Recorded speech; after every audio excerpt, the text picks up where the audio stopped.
Hey, what's up guys? I wanted to do a real fun video today. I wanted to do a review on the Xbox One Elite controller. Now, this was actually a Father's Day present from my wife and daughter, so it's very special to me. And I love using it because it actually really helps me out in my gaming. For those of you who don't know, I am a huge gamer. I've played every game since like the first Nintendo. My favorite game of all time is Zelda, of course, then Super Smash Brothers, and then it used to be Halo and Call of Duty, but those games have kind of gone down the shitter, and now I'm basically a 24/7 Destiny player, okay?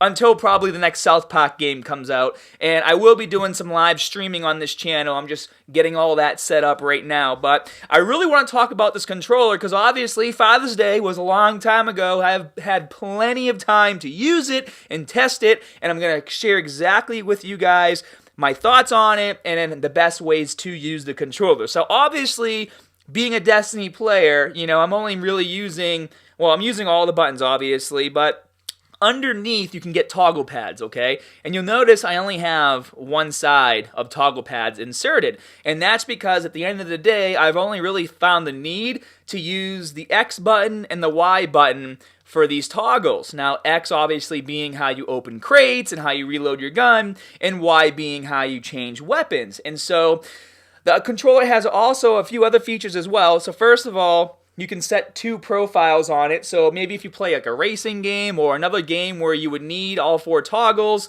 instead of trying to reconfigure the entire controller, you can go between, two different settings by moving this back and forth. And what you can also do on this controller is if you play with these buttons right here, you can push it down and push it up. When it's up, it's normal, so the trigger goes in all the way.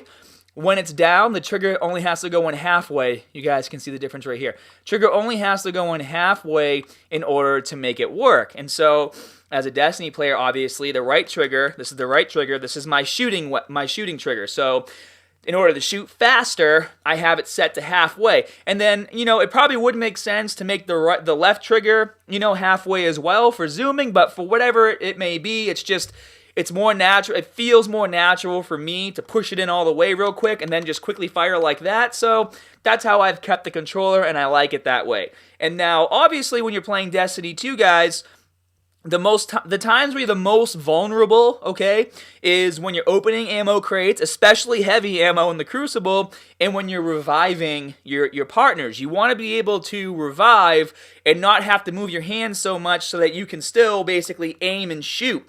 And so what I love best about this controller is that if I'm opening an ammo crate or if I'm trying to revive someone, I can hold X right here instead of moving my thumb to here.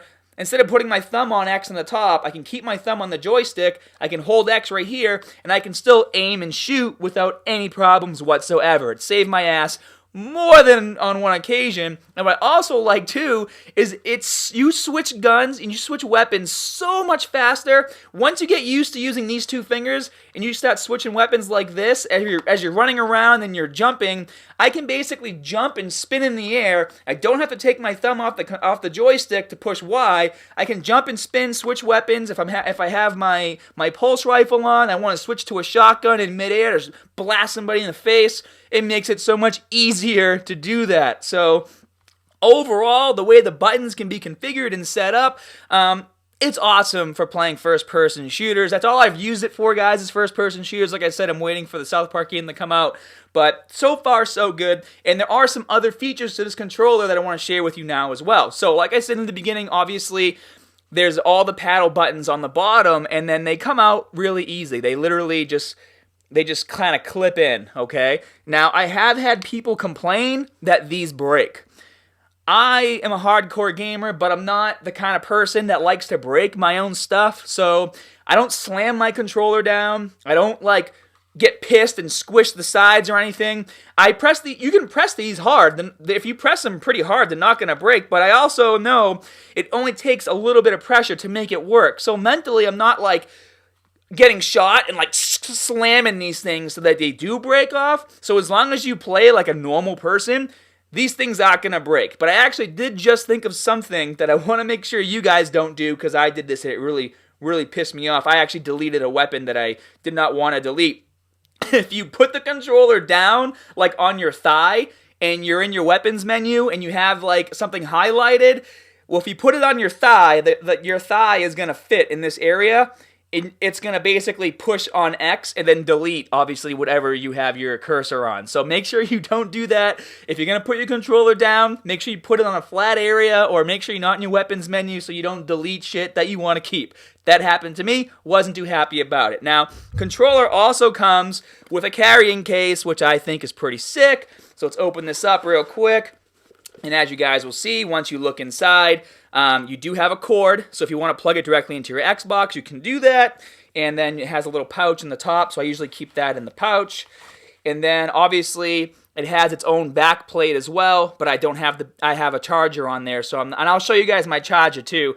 So I'm not using this, but that's the back plate. And then it also comes with a bunch of other stuff down here. So if you guys take a look, so it comes with obviously the other two flaps right here, and then you can change the D-pad to be a full circle instead of the actual arrows, which I have on there. And these are magnetized, so when you put these things back in, it sticks on there. So as you guys can see, I have the regular D-pad on here, and to take these off is super easy. You literally just pop it off by grabbing it, and it's magnetized, and it goes right on. Now, you can also change both of these as well. And now, to be honest with you guys, I like using the regular sticks. My best friend, however, likes using the extended ones, and this actually comes with two different kinds. It comes with, I guess, like one's a little bit longer than the other, so it comes with two of each. So you can either go, 3/4 of the way or all the way in terms of stick height, and I'll compare it to the original one so you guys can see. And now, I never really understood why you would want to have a big stick like this, but I was actually talking to my friend yesterday, and he explained it to me, and basically, having the thumbstick extended like that, you can put your setting, your sensitivity level really high, but because it takes longer with the longer stick to move back and forth, obviously, versus having the shorter stick on, it moves much faster. You can keep the sensitivity really high, but still have better control over how you look around when using the thumbstick. So that's what the difference is for the long one versus the short one. And a lot of you guys right now are probably thinking the same exact thing I thought when my friend told me, and you're probably going, oh yeah, I guess that makes sense now. I still haven't tried it because I'm stubborn and I like my setup right now. So I will not be going to the shorter thumbsticks, but at least now you guys know why they're there. Now, this is really important. If you're like me, you like being wireless, okay? And I'm pretty sure now that all the chargers are set up this way to handle the Elite controllers. It'd be really stupid if not, but just in case, to make sure you guys don't buy the wrong charger, I picked this up. Obviously, this one definitely works with the Elite controller because it has it right here. I picked this up at Best Buy for like 25 bucks, okay? And it was on sale, so it might cost you like $30, $35. And it looks like this. And the reason why the charge port has to be specifically designed for the Elite controller is because the paddles have to be able to fit. And so that's what these grooves are right here. This allows the controller to sit and be able to charge without falling off of the charge pad, or on some of them, if it doesn't have these grooves, the controller won't sit right, and then obviously they won't be able to make a connection in the back for the battery. Because the other controller that I had, the other charging station that I had, it wasn't set up for the Elite controller because I had bought it, a long time ago when I first got my Xbox. And on top of that, you'll notice a difference. So this is the back plate right here. On the other controller charging station, it came with new back plates, obviously, to have this little area here so that the battery can stick through and charge. So on the other one, it had like these two extra prongs that were sticking out, and so I guess I could have just got my Dremel tool and cut those off to get it to fit on this controller, but I just didn't think of that, and I figured why not just get a real one anyways. But it wasn't allowing me to put the back plate on, so the battery was always exposed, which obviously could be a problem. Granted, it didn't make it easy to swap batteries real quick if I needed to, but I want to have the charge plate on there, and I want to have everything sitting, the way that it should sit. So overall, guys, I really like this controller. It's definitely made my gaming experience much more fun. It is a little bit expensive. It costs about $160, I believe, is what they paid for when they got it for me for Father's Day. But at the end of the day, if you're gaming all the time, it's definitely worth the investment. These paddles will definitely help you out and help you be a more efficient gamer, especially in first-person shooters. And like I said, it only cost me like $25 for the charging station. Oh, and what's also really cool about this, if you guys look on the front, I'm trying to get the light to reflect. You see there's like 2 circles right there. So it'll actually tell you the percentage of how much battery is left. So as it's charging, you'll know obviously if it's at 10%, 20, 50, 75, or 100, which I think is pretty cool too, because if you're doing some hardcore gaming and you have to switch batteries, at least you'll know how much is left in the next one when you're swapping them out and you have to charge them. So overall, I love this controller. It's definitely worth the investment for me. And for those of you guys who would like to play Destiny with me, you can check me out. My username on Xbox is SiliconCrypt07.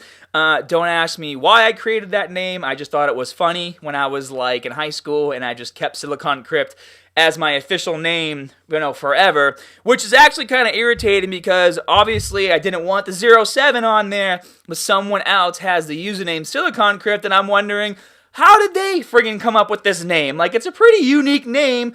How did they come up with it? I thought it was cool. Maybe they copied me. They saw me playing Ultimate Online back in high school. Yeah, I know, I'm dating myself right now. Or that was my name on RuneScape too, so maybe they saw it there and they're like, I want that name on Xbox, and then they stole it. But anyways, hope you guys enjoyed the review. If you like these kinds of videos, I'll do more of them. I tend to buy a lot of gizmos and gadgets and play with them, and I can definitely do more reviews. Be sure to hit that like and subscribe button, and as always, more good stuff coming soon. See you guys.